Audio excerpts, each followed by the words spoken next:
Hello guys, ಎಲ್ಲರೂ ಹೇಗಿದ್ದೀರಾ? ನಾನು ತುಂಬ ಚೆನ್ನಾಗಿದ್ದೀನಿ. ಸೊ ನೀವು ಕೂಡ ಚೆನ್ನಾಗಿದ್ದೀರಾ ಅಂತ ಹೇಳಿ ವಿಡಿಯೋನ ಶುರು ಮಾಡ್ತಾ ಇದ್ದೀನಿ. ಸೊ ಇವತ್ತಿನ ವಿಡಿಯೋದಲ್ಲಿ ನಾನು ಕಜ್ಜಾಯ ರೆಸಿಪಿನ ತೋರಿಸ್ತಾ ಇದ್ದೀನಿ. ತುಂಬಾ ಡಿಫಿಕಲ್ಟ್ ಅಂತ ಹೇಳ್ತಾರೆ. ಸೊ ಈಸಿಯಾಗಿ ಹೇಗೆ ಮಾಡ್ಕೋಬೋದು ಅಂತ ಹೇಳಿ ತೋರಿಸ್ತೀನಿ. ಇವಾಗ ಬಂದು ನಾನು ಅಕ್ಕಿನ ನೆನೆಸೋದಕ್ಕೆ ಇಟ್ಟಿದ್ದೀನಿ. ಒಂದು 24 ಅವರ್ಸು ನೆನೆಸಿದ್ರೆ ಸಾಕು. ಅದಕ್ಕಿಂತ ಮುಂಚೆ ಯಾರಾದರೂ ಮೊದಲನೇ ಬಾರಿಗೆ ನನ್ನ ವಿಡಿಯೋನ ನೋಡ್ತಾ ಇತ್ತು ಅಂತಂದರೆ ದಯವಿಟ್ಟು ನನ್ನ ಚಾನಲ್ನ ಸಬ್ಸ್ಕ್ರೈಬ್ ಮಾಡಿಕೊಂಡು ವಿಡಿಯೋನ ನೋಡಿ. ಸೊ ಅಕ್ಕಿ ಎಲ್ಲ ಚೆನ್ನಾಗಿ 24 ಅವರ್ಸ್ ಆಗಿದೆ, ನೆಂದಿದೆ ಅಂದಮೇಲೆ ಈ ರೀತಿ ಇಸ್ಕಿ ನೋಡಿ 2 ಭಾಗ ಆಗಬೇಕು. ಅದಾದ ನಂತರ ಅದನ್ನು ಚೆನ್ನಾಗಿ ನೀರೆಲ್ಲನೂ ಸೋಸಿ ಫ್ಯಾನ್ ಗಾಳಿನಲ್ಲಿ ಒಂದು 10-15 ನಿಮಿಷ ಈ ರೀತಿ ಮುಟ್ಟಿದರೆ ಕೈಯಿಂದ ಉದುರೋಗಬೇಕು, ಆ ರೀತಿಯಾಗಿ ಒಣಗಿಸ್ಕೊಳ್ಳಿ. ಸೊ ಇವಾಗ ನಾನು ಎಷ್ಟು ಅಕ್ಕಿ ತೊಗೊಂಡಿದ್ದೀನಿ ಅದೇ ಪ್ರಮಾಣದಲ್ಲಿ ಬೆಲ್ಲನ ತೊಗೊಂಡಿದ್ದೀನಿ. ಸ್ವಲ್ಪ ನೋಡೋದಕ್ಕೆ ಗಾರ್ನಿಷ್ ಆಗಿರಲಿ ಅಂತ ಹೇಳಿ ಎಲ್ಲನ ಹಾಕಿ ಮತ್ತು ಸ್ವಲ್ಪ ಪರಿಮಳಕ್ಕೋಸ್ಕರ ನಾನು ಏಲಕ್ಕಿನ ಹಾಕಿದ್ದೀನಿ. ಇವಾಗ ಅಕ್ಕಿನ ಈ ರೀತಿಯಾಗಿ ಮಿಕ್ಸಿನಲ್ಲೇ ನಾನು ಈ ರೀತಿ ಪುಡಿ ಮಾಡಿ ಇಟ್ಕೊಂಡಿದ್ದೀನಿ. ಸೊ ಇವಾಗ ಬೆಲ್ಲದ ಪಾಕ ತೆಗೆಯೋದು ತುಂಬಾ ಇಂಪಾರ್ಟೆಂಟು. ಸೊ ಕಜ್ಜಾಯ ಮಾಡುವಾಗ ಹೇಗೆ ಆರಾಮಾಗಿ ತೆಗಿಬೋದು ಅಂತ ಹೇಳಿ ತೋರಿಸ್ತಾ ಇದ್ದೀನಿ. ನೋಡ್ತಾ ಇರ್ಬೋದು, ಇವಾಗ ನಾನು ಇದರಲ್ಲಿ ತೊಗೊಂಡಿದ್ದೀನಲ್ವಾ ಬೆಲ್ಲ, ಅಂದರೆ ಅಕ್ಕಿ ಎಷ್ಟು ತೊಗೊಂಡಿದ್ದೀನಿ ಅಷ್ಟೇ ಬೆಲ್ಲ ತೊಗೊಂಡಿದ್ದೀನಿ. ಒಂದು ಟೀ ಕುಡಿಯುವಂತಹ ಲೋಟದಲ್ಲಿ 1/4 ಭಾಗದಷ್ಟು ನೀರನ್ನು ಹಾಕಿದ್ದೀನಿ ನಾನು. ಸೊ ಇವಾಗ ಇದನ್ನು ಚೆನ್ನಾಗಿ ಬೆಲ್ಲ ಎಲ್ಲ ಕರಗಿ ಪಾಕ ಬರೋದಕ್ಕಾಗಬೇಕು ಅಂದರೆ ಮೊದಲನೇ ಬಾರಿಗೆ ನೀವು ಹೈ ಫ್ಲೇಮನ್ನು ಕೊಡಬಾರ್ದು. ಲೋ ಫ್ಲೇಮಲ್ಲಿ ಬೆಲ್ಲ ಎಲ್ಲ ಕರಗೋ ಥರ ಮಾಡಬೇಕು. ಸೊ ಬೆಲ್ಲ ಕರಗ್ತಾ ಮೆಲ್ಟ್ ಆಗಿರುತ್ತಲ್ವಾ, ಸ್ವಲ್ಪ ದಪ್ಪ ಇತ್ತು ಅಂತಂದರೆ ಜಸ್ಟ್ ಹಾಗೆ ಹಿಂಗೆ ಟ್ಯಾಪ್ ಮಾಡ್ತಾ ಬನ್ನಿ. ಬೆಲ್ಲದ ಹಚ್ಚುಗಳೇನಿರುತ್ತೆ ಅದು ಎಲ್ಲ ಕರಗ್ತಾ ಬರುತ್ತೆ. ನೋಡ್ತಾ ಇರ್ಬೋದು, ಬೆಲ್ಲ ಎಲ್ಲ ಕರಗಿದ ಮೇಲೆ ಸ್ವಲ್ಪ ಮೀಡಿಯಮ್ ಫ್ಲೇಮಲ್ಲಿ ಸ್ಟೋವ್ನ ಇಟ್ಟು ಅದಾದಮೇಲೆ ಈ ರೀತಿಯಾಗಿ ತಿರುಗ್ತಾ ಬನ್ನಿ. ಒಂದು ಸ್ವಲ್ಪ ಅದು ಎತ್ತಿ ಕೆಳಗಡೆ ಬಿಟ್ಟಾಗ ಡ್ರಾಪ್ ವೈಸ್ ಬೀಳ್ತಾ ಇರಬೇಕು ಈ ರೀತಿಯಾಗಿ. ಸೊ ಇದನ್ನು ಸ್ವಲ್ಪ ತಿಕ್ಕಾಗಬೇಕು, ನೋಡ್ತಾ ಇದ್ದರೆ ಗೊತ್ತಾಗುತ್ತೆ. ಅದಾದ ನಂತರ ನಾವು ಒಂದು ಚಿಕ್ಕ ಬಟ್ಲಲ್ಲಿ ನೀರನ್ನು, ಒಂದು ಬಟ್ಲು ತುಂಬ ನೀರನ್ನು ಇಟ್ಕೊಂಡಿರಬೇಕು. ಸೊ ಇವಾಗ ನಮಗೆ ಗೊತ್ತಾಗ್ತಾ ಇರುತ್ತೆ ಅಂಟು ಬಂದಿಲ್ಲ ಅಂತ ಹೇಳಿದ್ರೆ ಇನ್ನು ಸ್ವಲ್ಪ ಚೆನ್ನಾಗಿ ಕಾಯಿಸ್ಕೋಬೇಕಾಗಿರುತ್ತೆ. ಮೀಡಿಯಮ್ ಫ್ಲೇಮಲ್ಲಿ ಇಟ್ಕೊಂಡಿರಿ ಸ್ಟೌವನ್ನ. ಸೊ ಇವಾಗ ನೀಟಾಗಿ ಈ ರೀತಿ ತಿರುಗಿಸ್ತಾ ಜಸ್ಟ್ ಚೆಕ್ ಮಾಡ್ತಾ ಬನ್ನಿ. ನೋಡ್ತಾ ಇರಿ, ಈ ರೀತಿಯಾಗಿನ ಇದು ತೆಳುವಾಗಿದೆ ಅಲ್ವಾ, ಇದನ್ನು ಸ್ವಲ್ಪ ಚೆನ್ನಾಗಿ ಕಾಯಬೇಕು. ಕಾಯ್ದ ನಂತರ ಇದನ್ನು ನೀರಲ್ಲಿ ಬಿಟ್ಟಾಗ ಅದು ಜಸ್ಟ್ ಈ ರೀತಿಯಾಗಿ ಹಿಡ್ಕೊಂಡ್ರೆ ಒಂದು ಉಂಡೆ ಥರ ಆಗಬೇಕು, ಎಲ್ಲ ಒಟ್ಟಿಗೆ ಸೇರಬೇಕು. ಹಾಗೆ ಎಲ್ಲ ಮೆಲ್ಟಾಗಿ ಹೋಗ್ತಾ ಇದೆ ಅಂತಂದರೆ ಅದು ಪಾಕ ಬಂದಿಲ್ಲ ಅಂತ ಹೇಳಿ. ಸೊ ಇವಾಗ ಒಂದು ಸಲ ಹಾಕಿ ತೋರಿಸ್ತೀನಿ ನೋಡಿ.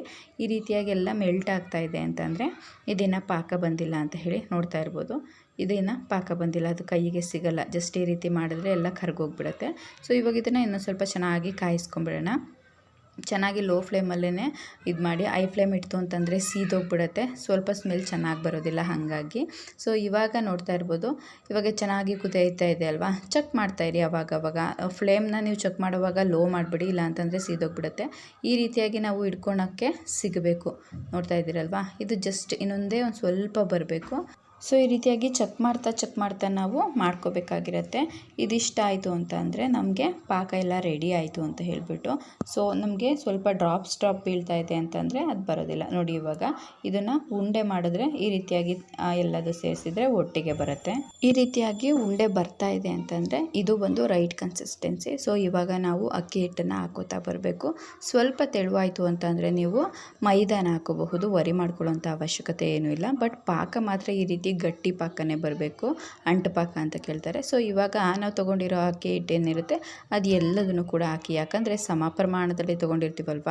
ಸೊ ಕಡಿಮೆ ಆಯಿತು ಜಾಸ್ತಿ ಆಯಿತು ಅಂತ ಏನಿಲ್ಲ. ಸ್ವಲ್ಪ ಇದನ್ನು ಎಲ್ಲದನ್ನು ಕೂಡ ಚೆನ್ನಾಗಿ ಹಾಕಿ, ಆದರೆ ನೀಟಾಗಿ ಗಂಟು ಬೀಳದೇ ಇರೋ ಥರ ಚೆನ್ನಾಗಿ ಮಿಕ್ಸ್ ಮಾಡಿಕೊಂಡ್ರೆ ಆಯಿತು.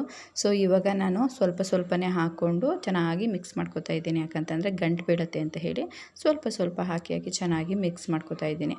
ನಿಮಗೆ ಯಾರಾದರೂ ಇನ್ನೊಬ್ಬರು ಹೆಲ್ಪಿಗಿದ್ದಾರೆ ಅಂತ ಅಂದರೆ ಒಬ್ಬರು ಹಾಕ್ತಾ ಇದ್ದಂಗೆ ಇನ್ನೊಬ್ಬರು ಈ ರೀತಿಯಾಗಿ ಆ ಮುದ್ದೆ ಕೋಲಾಗಿರ್ಬೋದು, ಯಾವುದಾದ್ರೂ ಒಂದು ಸೌಟು ಸ್ಪೂನು, ಯಾವ ಸಹಾಯನ ನಿಮಗೆ ಕನ್ವೀನಿಯೆಂಟ್ ಇರುತ್ತೆ ಆ ಒಂದು ಸೌಟು ಸ್ಪೂನನ್ನು ಯೂಸ್ ಮಾಡಿಕೊಂಡು ನೀವು ಈ ರೀತಿಯಾಗಿ ಚೆನ್ನಾಗಿ ಮಿಕ್ಸ್ ಮಾಡಿಕೊಂಡ್ರೆ ಆಯಿತು. ಸೊ ಇವಾಗ ನೋಡ್ತಾ ಇರ್ಬೋದು, ನಾನು ತೊಗೊಂಡಿರೋಂತಹ ಎಳ್ಳೇನಿದೆ ಅದನ್ನು ಕೂಡ ಹಾಕ್ತಾಯಿದ್ದೀನಿ. ಎಳ್ಳಿಲ್ಲ ಅಂದರೂ ಕೂಡ ಪರವಾಗಿಲ್ಲ, ಇದನ್ನು ಸ್ಕಿಪ್ ಮಾಡ್ಕೊಳ್ಳಿ, ಚೆನ್ನಾಗಿ ಕಾಣಿಸುತ್ತೆ ಅಂತ ಹೇಳಿ ನಾನು ಹಾಕಿದ್ದೀನಿ ಅಷ್ಟೇ.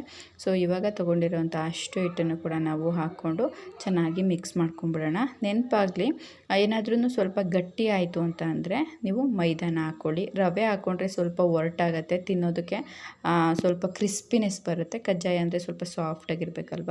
ಸೊ ಇವಾಗ ನಾನು ತಗೊಂಡಿರುವಂತಹ ಅಷ್ಟು ಅಕ್ಕಿ ಹಿಟ್ಟನ್ನು ಹಾಕಿ ಇದಕ್ಕೆ ನಾನು ಸ್ವಲ್ಪ ತೆಳುವಾಯಿತು ಅಂತ ಒಂದೇ ಒಂದು ಸ್ಪೂನು, ನಾನು ಇವಾಗ ಏನು ಸ್ಪೂನ್ ತೋರಿಸಿದ್ದೀನಿ ಅದರಲ್ಲಿ ಮೈದಾನ ಹಾಕಿದ್ದೀನಿ ಅಷ್ಟೇ.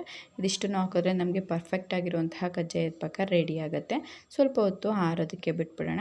ನೋಡ್ತಾ ಇರ್ಬೋದು, ಇವಾಗ ಆರೋದಕ್ಕೆ ಬಿಟ್ಟಾದಮೇಲೆ ಇಷ್ಟು ಗಟ್ಟಿಯಾಗಿದೆ. ಇವಾಗ ನಾವು ಆರಾಮಾಗಿ ನಮಗೆ ಯಾವ ಸೈಜಲ್ಲಿ ಬೇಕೋ ಹಾಗೆ ತೆಳುವಾಗಬೇಕು, ದಪ್ಪನಾಗಬೇಕು ಹಾಗೆ ಮಾಡ್ಕೋಬಹುದು.